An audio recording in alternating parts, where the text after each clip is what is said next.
All right, well, here in chapter 2 of Second Peter, we're going to get some admonitions from Peter about false teachers, people that are trying to corrupt the saints of God type ideas. So some interesting things we're going to learn here. So verse 1, but there were false prophets also among the people, even as there shall be false teachers among you, who privily shall bring in damnable heresies, even denying the Lord that bought them, and bring upon themselves swift destruction. So what Peter's saying here is he's reminding them that there were false prophets. If you look in the Old Testament, there were still people who claimed to be a prophet that gave false information to the children of Israel. There's going to be false teachers. There's going to be people who are trying to destroy your testimony and lead you away. This is part of that apostasy concept. Verse 2, and many shall follow their pernicious ways, by reason of whom the way of truth shall be evil spoken of. And through covetousness shall they with feigned words make merchandise of you, whose judgment now of a long time lingereth not, and their damnation slumbereth not. So covetousness, they are going to basically try to make money, enrich themselves at your expense. So we can see that's that Master Mahan principle at work once again. So this is a challenge that we are going to be dealing with. And it's the same in our day and age, just as much as it is in Peter's, that we have to be careful who we're listening to when we're seeking to understand the scriptures. Verse 4, for if God spared not the angels that sinned, but cast them down to hell and delivered them into chains of darkness to be reserved unto judgment, and spared not the old world, but saved Noah the eighth person, a preacher of righteousness, bringing in the flood upon the world of the ungodly, and turning the cities of Sodom and Gomorrah into ashes, condemned them with an overflow, making them an ensample unto those that after should live ungodly, and delivered just Lot, vexed with the filthy conversation of the wicked. Now I'm going to pause here just for a second. This is kind of a long sentence we're getting into. So let's talk about this a little bit more. So let's go back up to verse 4 and look at this a little bit more. So Peter is going to use historical events to talk about the punishments of God. And so this is people demonstrating that the wicked are punished to an extent, basically. And it goes to verse 10. It's quite a long one. So these are angels that were cast down to hell. We could talk about the watchers that were cast down. We could even put this idea of the pre-existence concept, the angels that sinned against God in the war in heaven and were cast down. That's probably a more likely way to think about it, because they were delivered into darkness and chains, so outer darkness type situation. Verse 5, he talks about Noah. The wicked were destroyed during Noah's day. Noah was spared. Verse 6, turning the cities of Sodom and Gomorrah into dust, basically. That he into ashes, condemned them with an overthrow. So when he says this, them with an overthrow is actually not found in earlier manuscripts. So this might actually be a redundancy that was added to make it more explicit what happened. So in most of the earlier manuscripts of this book, it says in verse 6, and turning the cities of Sodom and Gomorrah into ashes, condemned, making them an ensample. So that them with an overthrow was added later. That's a revision, a scribal revision to the Bible. Verse 7, Lot. You remember the story of Lot? He fled Sodom. He and his two daughters were the only ones that really survived. I mean, technically his wife survived the destruction of Sodom and Gomorrah, but then she was turned to a pillar of salt later. Verse 8, we're going to continue on with this. He says, for that righteous man dwelling among them in seeing and hearing vexed his righteous soul from day to day with their unlawful deeds. So talking about Lot trying to live among the wicked in Sodom and Gomorrah, how that was a struggle for him. It made it hard for him to be a believer in God. He struggled with those things because he saw so much wickedness that it was a hard challenge not to indulge in those things as well. Verse 9, the Lord knoweth how to deliver the godly out of temptations, and to reserve the unjust unto the day of judgment to be punished. So this is a pattern Peter wants us to demonstrate here, okay? This is an important thing for us. Now, the word temptations can be translated as trials as well. So that would be the Lord knoweth how to deliver the godly out of trials and reserve the unjust unto the day of judgment to be punished. So when we think about this, there's two parts to verse 9. He's talking about those who are following God have the opportunity of being saved, being spared and helped out of the situation they're in. Those that are not following God are going to end up with their punishments. Verse 10, but chiefly them that walk after the flesh in the lust of uncleanness and despise government. Now we look at verse 10. This verse is warning about when we stop being willing to work with our leaders. Okay, that's despising the government, despising the people, or the leaders of our land, government officials. Presumptuous are they, self-willed. They are not afraid to speak evil of dignities. So having a disagreement with a leader is different than having more of a spirit of rebellion against a leader. There is a difference with that. It is common when in rebellion that you have a standard you expect the leader to meet, and when they don't meet it, it's their fault. So there's a difference of, I have a challenge with a leader, I disagree with the leader's opinion. That's a whole different ball of wax than, I think this leader is bad and wrong and I'm not going to follow them anymore. Again, oftentimes what happens is people think, oh, this leader doesn't meet the expectation I have set for them, and that's their fault. So that is one of the challenges that we can sometimes run into, especially even in the church when we're dealing with leaders and getting guidance from leaders. I mean, leaders are not perfect by any stretch of the imagination. Sometimes they struggle and have issues, but how are we dealing with that? Okay, are we despising them? Are we despising what's going on? Are we pushing against them? Are we not helping them? Okay, that's that idea of the long suffering and patience and diligence and humility. All that still applies even to a bad leader. We still need to be willing to work with them. And hopefully our example of suffering helps them realize, oh my gosh, they're hurting because of my choice. Maybe I made a wrong choice and I need to apologize about that. That's what's going to help the leaders out more than rebelling against them. Now, verse 11, Peter goes in to say, whereas angels, which are greater in power and might, bring not railing accusation against them before the Lord. But these, as natural brute beasts made to be taken and destroyed, speak evil of the things that they understand not, and shall utterly perish in their own corruption. So this, when we look at verse 12, the natural brute beast can be translated as irrational animals, so unable to reason. So these are animals who, they're not complying. They're not getting along at all. They're not willing to follow the owner's command. If you ever have an animal that's not going to listen to you at all, man, it is terrible. It is so hard to deal with them. So those are the ones that usually are taken and destroyed. So he's using these concepts of an animal not willing to follow you, somebody with a spirit of rebellion and ideas. That's some indications of false teachers. People who are pushing against the church or trying to stir up rebellions oftentimes can be a false teacher against the gospel. So it's often when using a spirit of rebellion that people speak out about certain situations. They look at these things and go, that's this last straw. I'm going to now teach people and tell them, the church is wrong and this other thing is right, type ideas. So we see that spirit of rebellion go along with these ideas of not following the commandments, not doing the long suffering and patience and diligence and things that we should have when we work with people.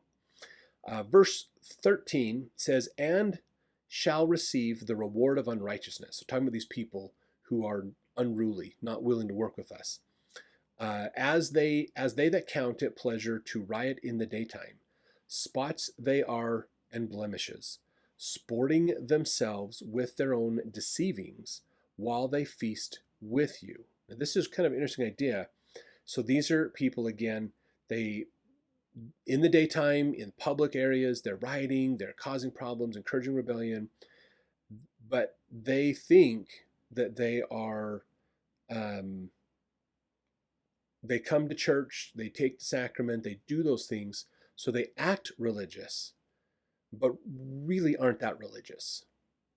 So we want to be careful about these people that are exuding these types of ideas. Verse 14, having eyes full of adultery that cannot cease from sin, beguiling unstable souls, and heart they have exercised with covetous practices, cursed children, which have forsaken the right way and are gone astray, following the way of Balaam, the son of Bozer, who loved wages of unrighteousness. Now, Balaam, let's talk about him for a second here. This is an interesting story from the Old Testament. He's a prophet that was called in. So the enemies of Israel were like, hey, I need you to curse Israel. Get God and use your power to curse Israel. I need them to lose. And Balaam's like, what are you talking about? I can't do that. And the guy's like, I'll give you a lot of money to do it. Okay, fine, I'll do it. So he goes to do it, and it doesn't end up working out anyways. But that's the challenge that we have. In fact, let me see here. New Testament Study Manual brings up this story here. It says, Balaam was an Old Testament prophet whose actions are recorded in Numbers chapters 22 through 24. He appeared at first to be true to the Lord and his people, repeatedly refusing Balak's request to curse Israel. Nevertheless, Balaam eventually succumbed to Balak's offer of riches and taught Balak how to cause the army of Israel to weaken themselves through sexual sin and idolatry.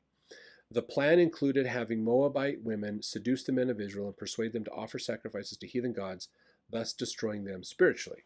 So he wouldn't curse them, but he taught them, let me show you how to tempt these guys. Where's their weak spot? Let's trick them. And so he did.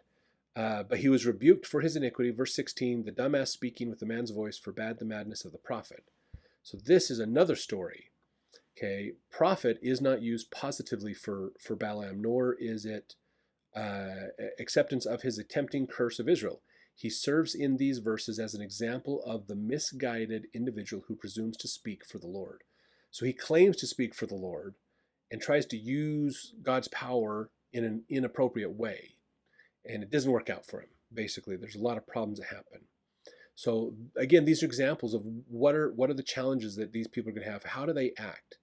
So if you have people who act religious, but yet during the week don't really follow that, they start to preach against the church, they start teaching other things, they have problems. Oftentimes there is some selfishness in there. That's a symptom we don't necessarily see a lot. Sometimes immorality, sometimes sexual sin is involved in some of those.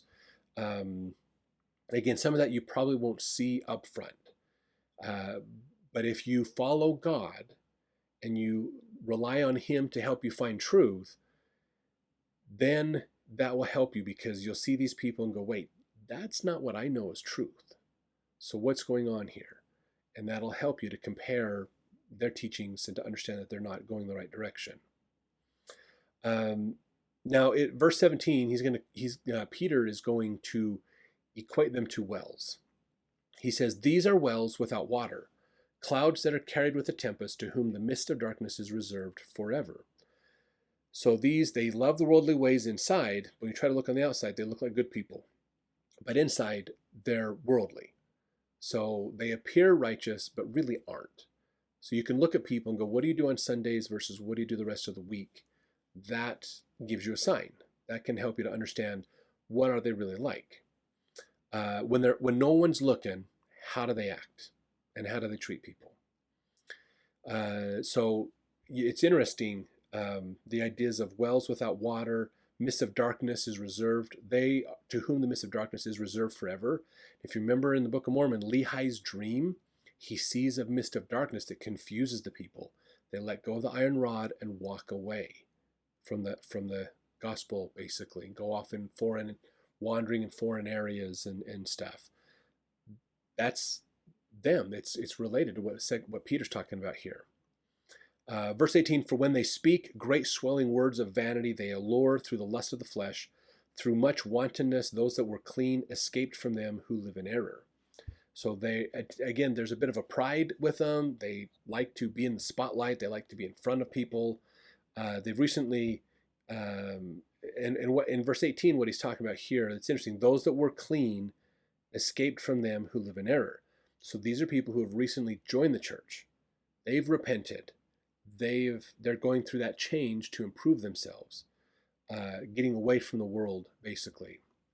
Verse 19, now while they promise them liberty, they themselves are the servants of corruption, for of whom a man is overcome, of the same is he brought in bondage. So again, they sound great. Oh, we'll give you freedom. We're going to improve your life and liberty and all these opportunities. And it doesn't actually work out. It's not completely accurate what they're saying. Verse 20, for if after they have escaped the pollutions of the world through the knowledge of the Lord and Savior Jesus Christ, they are again entangled therein and overcome, the latter end is worse with them than the beginning. So people who were in the world, converted and changed their life to be with God, and then went back. Basically, they know the truth, but now they're not following it. That's not a good place to be, basically. That's what he's talking about here. It's worse than them than it was in the beginning. So, because they know the difference, they know the contrast. It's worse now that they've left than it was before they even learned about the gospel in the first place. Verse 21, for it had been better for them not to have known the way of righteousness than after they have known it, to turn from the holy commandment delivered unto them. So again, this is that idea as well of, these verses are often used to explain those who leave the church, basically. We need to be careful when using these to pass judgment, though.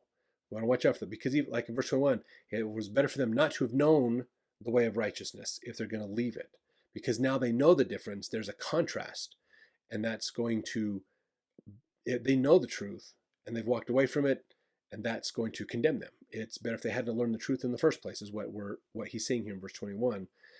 But here's a challenge we have to think about. Okay, it is hard to evaluate who has reached the level Peter talks about of escaping the world and having the knowledge of Christ. Okay, this could be less about people who experience a faith crisis, more about people who have their calling election sure and then fall.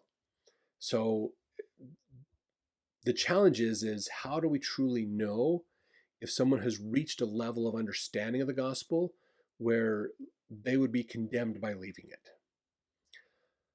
I don't think a lot of people who leave religion or who leave the church meet that standard.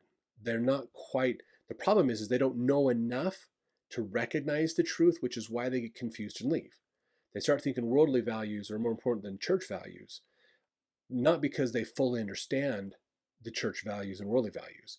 It just sounds better. It sounds good. It's the cultural thing to do. Everybody's going that direction. It's, if it sounds normal for culture, then maybe that's the better way to go. So the thing is I think a lot of people who leave the church don't even know what they're leaving. They don't realize what's really there when they leave. They're not fully there. So you have to be careful with verse 21, because I wouldn't use it as a blanket statement against people. I would say that is a statement that is more about, again, people who don't fully understand the gospel and yet end up leaving because they believe the world philosophy is more important than the church philosophy, because they've never fully understood the church philosophy. If they fully understood church philosophy, they probably wouldn't leave. And if they did, that's when it would be condemning for them, because they would know the difference. So I don't think many people honestly reach that level of understanding. Verse 22, but it is happened unto them according to the true proverb, the dog is turned to his own vomit again, and the sow that has washed to her wallowing in the mire. So this is Proverbs 26:11. That first one, the dog turning to his vomit. The second one, we don't know where it comes from. It's actually echoed in 2nd Nephi in the Book of Mormon. They talk about that same idea.